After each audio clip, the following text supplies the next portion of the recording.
പിതാവേ, അന്ത്യകാല നിമിഷങ്ങളിൽ അവിടുത്തെ വചനം ധ്യാനിച്ച് ഹൃദയപരമാർത്ഥതയോടെ പശ്ചാത്തപിച്ച് അവിടുത്തെ വഴികളിൽ ചരിക്കുവാൻ അടിയങ്ങളെ അനുവദിക്കണമേ.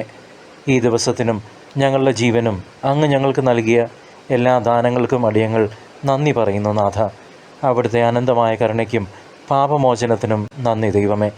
വെളിപാടിൻ്റെ വചനങ്ങൾ ഞങ്ങൾ വായിക്കുമ്പോൾ പരിശുദ്ധാത്മാവിനെ നൽകി ഞങ്ങൾക്ക് ജ്ഞാനവും ഉൾക്കാഴ്ചകളും പ്രദാനം ചെയ്യണമേ. അവിടുത്തെ വചനത്തിനായി അടിയങ്ങൾ കാതോർക്കുന്നു. ഞങ്ങളിൽ വന്നു നിറയണമേ. വിശുദ്ധ യോഹന്നാന് ലഭിച്ച വെളിപാട്, അധ്യായം 4. സ്വർഗദർശനം. ഇതിനുശേഷം സ്വർഗത്തിൽ ഒരു തുറന്ന വാതിൽ ഞാൻ കണ്ടു. കാഹളധ്വനി പോലെ ഞാൻ ആദ്യം കേട്ട സ്വരം എന്നോട് പറഞ്ഞു, ഇങ്ങോട്ട് കയറി വരൂ, ഇനിയും സംഭവിക്കേണ്ടവ നിനക്ക് ഞാൻ കാണിച്ചു തരാം. പെട്ടെന്ന് ഞാൻ ആത്മീയാനുഭൂതിയിൽ ലയിച്ചു. അതാ സ്വർഗത്തിൽ ഒരു സിംഹാസനം ഒരുക്കപ്പെട്ടിരിക്കുന്നു. സിംഹാസനത്തിൽ ഒരുവൻ ഇരിക്കുന്നു. സിംഹാസനസ്ഥൻ കാഴ്ചയിൽ സൂര്യകാന്തം പോലെയും മാണിക്യം പോലെയുമായിരുന്നു. സിംഹാസനത്തിന് ചുറ്റും മരതകം പോലെയുള്ള ഒരു മഴവില്ലും കാണപ്പെട്ടു. ആ സിംഹാസനത്തിന് ചുറ്റും 24 സിംഹാസനങ്ങൾ. അവയിൽ ധവള വസ്ത്രധാരികളായ 24 ശ്രേഷ്ഠന്മാർ. അവരുടെ ശിരസിൽ സ്വർണ്ണ കിരീടങ്ങൾ. സിംഹാസനത്തിൽ നിന്ന് മിന്നൽ പിണരുകളും ശബ്ദങ്ങളും ഇടിമുഴക്കങ്ങളും പുറപ്പെടുന്നു. സിംഹാസനത്തിന് മുൻപിൽ ജ്വലിക്കുന്ന 7 തീപ്പന്തങ്ങൾ. ഇവ ദൈവത്തിൻ്റെ സപ്താത്മാക്കളാണ്. സിംഹാസനത്തിന് മുൻപിൽ ഒരു പളുങ്കു കടൽ. സിംഹാസനത്തിൻ്റെ മധ്യത്തിലും ചുറ്റിലുമായി 4 ജീവികൾ. അവയ്ക്ക് മുൻപിലും പിൻപിലും നിറയെ കണ്ണുകൾ. ഒന്നാമത്തെ ജീവി സിംഹത്തെ പോലെ, രണ്ടാമത്തേത് കാളയെപ്പോലെ, മൂന്നാമത്തേതിന് മനുഷ്യൻ്റേതുപോലുള്ള മുഖം, നാലാമത്തേത് പറക്കുന്ന കഴുകനെ പോലെ. ഈ 4 ജീവികൾക്കും 6 ചിറകുകൾ വീതം. ചുറ്റിലും ഉള്ളിലും നിറയെ കണ്ണുകൾ. രാപകൽ ഇടവിടാതെ അവ ഉദ്ഘോഷിക്കുന്നു, ആയിരുന്നവനും ആയിരിക്കുന്നവനും വരാനിരിക്കുന്നവനും സർവശക്തനും ദൈവവുമായ കർത്താവ് പരിശുദ്ധൻ, പരിശുദ്ധൻ, പരിശുദ്ധൻ. ആ ജീവികൾ സിംഹാസനസ്ഥന്, നിത്യം ജീവിക്കുന്നവന് മഹത്വവും ബഹുമാനവും സ്തുതിയും നൽകിയപ്പോഴെല്ലാം ആ 24 ശ്രേഷ്ഠന്മാർ സിംഹാസനസ്ഥൻ്റെ മുൻപിൽ വീണ് നിത്യം ജീവിക്കുന്നവനെ സാഷ്ടാംഗം പ്രണമിക്കുകയും തങ്ങളുടെ കിരീടങ്ങൾ സിംഹാസനത്തിന് മുൻപിൽ സമർപ്പിച്ചുകൊണ്ട് ഇങ്ങനെ പറയുകയും ചെയ്തിരുന്നു, ഞങ്ങളുടെ ദൈവവും കർത്താവുമായ അവിടുന്ന് മഹത്വവും ബഹുമാനവും ശക്തിയും സ്വീകരിക്കാൻ അർഹനാണ്. അങ്ങ് സർവവും സൃഷ്ടിച്ചു. അങ്ങയുടെ ഹിതമനുസരിച്ച് അവയ്ക്ക് അസ്തിത്വം ലഭിക്കുകയും അവ സൃഷ്ടിക്കപ്പെടുകയും ചെയ്തു. ദൈവജനമേ, വിശുദ്ധ യോഹന്നാന് ലഭിച്ച വെളിപാടിൻ്റെ പുസ്തകത്തിലെ 4-ാം അധ്യായം സ്വർഗീയ സിംഹാസനത്തിൻ്റെ മഹനീയമായ ഒരു ദർശനമാണ് നമുക്ക് നൽകുന്നത്. ഈ അധ്യായം ആരംഭിക്കുന്നത് സ്വർഗത്തിൽ തുറക്കപ്പെട്ട ഒരു വാതിൽ എന്ന ദർശനത്തോടെയാണ്. ഇത് ദൈവത്തിൻ്റെ മഹത്വത്തിലേക്കും അവിടുത്തെ ഭരണക്രമത്തിലേക്കുമുള്ള ഒരു ഉൾക്കാഴ്ച നമുക്ക് നൽകുന്നു. സിംഹാസനസ്ഥനായവൻ്റെ ദീപ്തി, മരതകക്കല്ലിനോട് സാദൃശ്യമുള്ള മഴവില്ല്, 24 മൂപ്പന്മാർ, 7 ദീപങ്ങൾ, കണ്ണുകൾ നിറഞ്ഞ 4 ജീവികൾ എന്നിവയെല്ലാം ദൈവത്തിൻ്റെ പരമാധികാരത്തെയും പരിശുദ്ധാത്മാവിൻ്റെ നിറവിനെയും സൂചിപ്പിക്കുന്നു. ഈ ദർശനം നമ്മെ ഓർമ്മിപ്പിക്കുന്നത് ഭൂമിയിലെ നമ്മുടെ കഷ്ടപ്പാടുകൾക്ക് മുകളിലാണ് ദൈവത്തിൻ്റെ ഭരണം എന്ന പരമമായ സത്യമാണ്. സ്വർഗീയ ആരാധനയുടെ ഈ കാഴ്ച നമ്മുടെ ഭൗതികമായ കാഴ്ചപ്പാടുകളെ തിരുത്തുകയും അദൃശ്യമായ ദൈവരാജ്യത്തിൻ്റെ യാഥാർത്ഥ്യത്തിലേക്ക് നമ്മുടെ ഓരോരുത്തരെയും വിളിക്കുകയും നമ്മുടെ ശ്രദ്ധ തിരിക്കുകയും ചെയ്യുന്നു. ഈ ദർശനത്തിൻ്റെ ആന്തരികമായ പ്രതിഫലനം സർവശക്തനായ ദൈവത്തിൻ്റെ മുൻപിൽ മനുഷ്യൻ്റെ നിസ്സാരതയെക്കുറിച്ചുള്ള അവബോധമാണ്. 4 ജീവികളും മൂപ്പന്മാരും രാവും പകലും ഇടപെടാതെ പരിശുദ്ധൻ, പരിശുദ്ധൻ, പരിശുദ്ധൻ എന്ന് പാടുന്നതും തങ്ങളുടെ കിരീടങ്ങൾ സിംഹാസനത്തിൻ്റെ മുൻപിൽ സമർപ്പിക്കുന്നതും ദൈവത്തിൻ്റെ സമ്പൂർണമായ പരിശുദ്ധിയെയും ആരാധനയ്ക്കുള്ള അവിടുത്തെ മാത്രം യോഗ്യതയെയും വെളിപ്പെടുത്തുന്നു. ഈ കാഴ്ച നമ്മുടെ വ്യക്തിജീവിതത്തിലെ നന്ദികേടിനെയും സ്വാർത്ഥതയെയും ചോദ്യം ചെയ്യണം. നാം ആരെയാണ് നമ്മുടെ ജീവിതത്തിൻ്റെ സിംഹാസനത്തിൽ ഇരുത്തിയിരിക്കുന്നത്? യോഹന്നാൻ കണ്ടതുപോലെ നമ്മുടെ സകല നേട്ടങ്ങളും കിരീടങ്ങളും ദൈവത്തിൻ്റെ പാദപീഠത്തിൽ അർപ്പിക്കാനുള്ള ഒരു വിളി കൂടിയാണ് ഈ അധ്യായം.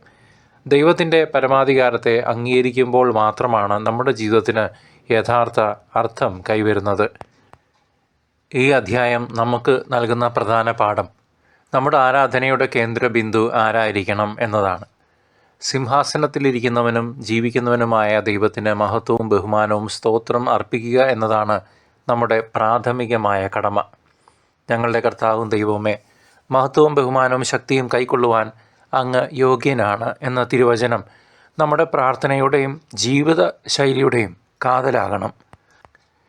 ഈ ലോകത്തിലെ കാര്യങ്ങൾക്ക് നാം നൽകുന്ന അമിത പ്രാധാന്യത്തിൽ നിന്ന് മാറി സൃഷ്ടാവായ ദൈവത്തിന് അർഹമായ സ്ഥാനം നൽകാൻ നാം പഠിക്കണം.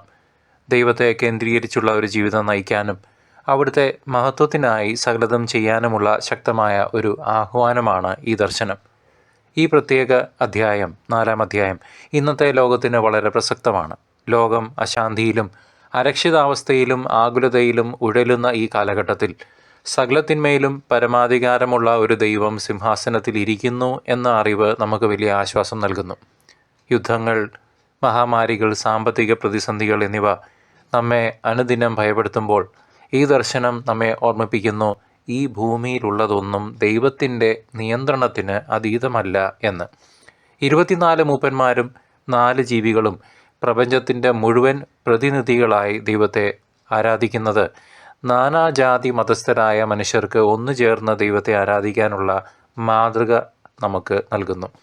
ഭിന്നതകൾ മറന്ന് സൃഷ്ടാവിനെ മഹത്വപ്പെടുത്തുക എന്നതാണ് ഇന്നത്തെ ലോകത്തിൻ്റെ ഏറ്റവും വലിയ ആവശ്യം. വെളിപാടിൻ്റെ ഈ ദർശനം സഹോദരങ്ങളെ പഴയ നിയമ പ്രവചനങ്ങളുമായി അഭേദ്യമായി ബന്ധപ്പെട്ടിരിക്കുന്നു. ഏശയ്യായുടെ പുസ്തകത്തിൽ ഏശയ്യ 6-ാം അധ്യായം 1 മുതൽ 3 വരെയുള്ള തിരുവചനങ്ങളിൽ സിംഹാസനസ്ഥനായ കർത്താവിനെ കാണുന്നതും സറാഫിമുകൾ പരിശുദ്ധൻ പരിശുദ്ധൻ പരിശുദ്ധൻ എന്ന് പാടുന്നതും ഏശയ്യ കണ്ട ദർശനത്തിന് സമാനമാണ്. അതുപോലെ എസെക്കിയേൽ പ്രവാചകൻ കണ്ട 4 ജീവികളുടെ ദർശനവും ഇതിന് സമാന്തരമാണ്. എസെക്കിയേൽ 1-ാം അധ്യായം 4 മുതൽ 28 വരെയുള്ള തിരുവചനങ്ങൾ. ഈ പഴയ നിയമ ദർശനങ്ങൾ സ്ഥിരീകരിക്കുന്നത് യോഹന്നാന് ലഭിച്ച ദർശനം പുതിയതൊന്നുമല്ലെന്നും എല്ലാ കാലത്തും പ്രവാചകന്മാർക്ക് വെളിപ്പെട്ട അതേ ഏക സത്യദൈവത്തെക്കുറിച്ചുള്ളതാണ് എന്നുമാണ്. ദൈവത്തിൻ്റെ മഹത്വവും അവിടുത്തെ സിംഹാസനവും ബൈബിളിൽ ഉടനീളം സ്ഥിരമായി നിലനിൽക്കുന്ന ഒരു പ്രമേയമാണ്. ഇത് ദൈവത്തിൻ്റെ മാറ്റമില്ലാത്ത സ്വഭാവത്തെ വെളിപ്പെടുത്തുന്നു. പുതിയ നിയമത്തിൽ ഈ ദർശനത്തിൻ്റെ പൂർണ്ണത നാം കാണുന്നത് ഈ അധ്യായത്തിന് തൊട്ടു പിന്നാലെ വരുന്ന അധ്യായങ്ങളിലാണ്. അവിടെ യേശുക്രിസ്തു മുദ്രകൾ തുറക്കാൻ യോഗ്യനായ കുഞ്ഞാടായി പ്രത്യക്ഷപ്പെടുന്നു. ഈ 4-ാം അധ്യായത്തിൽ നാം കാണുന്ന സിംഹാസനം യേശുവിൻ്റെ പരമാധികാരത്തിൻ്റെയും അവിടുത്തെ വീണ്ടെടുപ്പിൻ്റെയും പശ്ചാത്തലമാണ്. ഞങ്ങളുടെ കർത്താവും ദൈവവുമേ, മഹത്വവും ബഹുമാനവും ശക്തിയും കൈക്കൊള്ളുവാൻ അങ്ങ് യോഗ്യനാണ് എന്ന ആരാധന വചനങ്ങൾ യേശുക്രിസ്തുവിലൂടെയാണ് പൂർണ്ണമാകുന്നത്. അവിടുന്ന് തൻ്റെ രക്തം ചിന്തി നമ്മെ വീണ്ടെടുത്തതിലൂടെ നമുക്കും ആ സ്വർഗീയ ആരാധനയിൽ പങ്കുചേരാൻ അർഹത ലഭിച്ചു. യേശുക്രിസ്തുവാണ് ആത്യന്തികമായി ഈ ദർശനത്തിലെ എല്ലാ മഹത്വത്തിനും യോഗ്യനായവൻ. ദൈവജനമേ, നമ്മുടെ കർത്താവിൻ്റെ 2-ാം വരവിനുള്ള ഒരു തയ്യാറെടുപ്പിനുള്ള ആഹ്വാനം കൂടിയാണ് ഈ ദർശനം. നാം ഈ ലോകത്തിലെ ജീവിതത്തിൽ മുഴുകിപ്പോകാതെ എപ്പോഴും സ്വർഗീയമായവയെക്കുറിച്ച് ചിന്തിക്കുകയും ദൈവത്തിൻ്റെ വരവിനായി ഒരുങ്ങുകയും വേണം. കണ്ണുനീരും കഷ്ടപ്പാടുകളും ഇല്ലാത്ത ദൈവത്തിൻ്റെ സാന്നിധ്യം മാത്രമുള്ള ആ നിത്യഭവനത്തിലേക്ക് പ്രവേശിക്കാൻ നാം ആഗ്രഹിക്കണം തീവ്രമായി. അതിനായി നമ്മുടെ ജീവിതം വിശുദ്ധീകരിക്കുകയും ദൈവത്തിന് പ്രീതികരമായ കാര്യങ്ങൾ മാത്രം ചെയ്യുകയും വേണം. സ്വർഗത്തിൽ നടക്കുന്ന നിരന്തരമായ ആരാധനയിൽ പങ്കുചേരാൻ നാം നമ്മെ തന്നെ സജ്ജരാക്കണം. ഈ ലോക ജീവിതം ക്ഷണികമാണെന്നും നിത്യതയാണ് നമ്മുടെ ലക്ഷ്യമെന്നുമുള്ള ബോധ്യം നമ്മിൽ എപ്പോഴും ഉണ്ടാകട്ടെ. നമ്മുടെ ഹൃദയങ്ങൾ സ്വർഗത്തിലേക്ക് ഉയർത്താം. ദൈവത്തിൻ്റെ മഹത്വം നമ്മുടെ ലക്ഷ്യമാകട്ടെ. വിശുദ്ധിയിൽ ജീവിച്ച് നമുക്ക് അവിടുത്തെ മഹത്വപ്പെടുത്താം. കർത്താവിൻ്റെ വരവിനായി നമുക്ക് ജാഗരൂകരായിരിക്കാം. കർത്താവിനെ ഇനിയും അറിയാത്ത ഒരു വ്യക്തിക്കെങ്കിലും ഈ സ്നേഹ സന്ദേശം പങ്കുവെച്ച് സുവിശേഷ വേലയിൽ പങ്കാളികളാകുവാൻ കർത്തൃനാമത്തിൽ സഹോദര സഹോദരി നിങ്ങളെ ഞാൻ സ്നേഹത്തോടെ ക്ഷണിക്കുന്നു. ദൈവം നിങ്ങളുടെ ജീവിതങ്ങളെ സമ്പുഷ്ടമാക്കട്ടെ.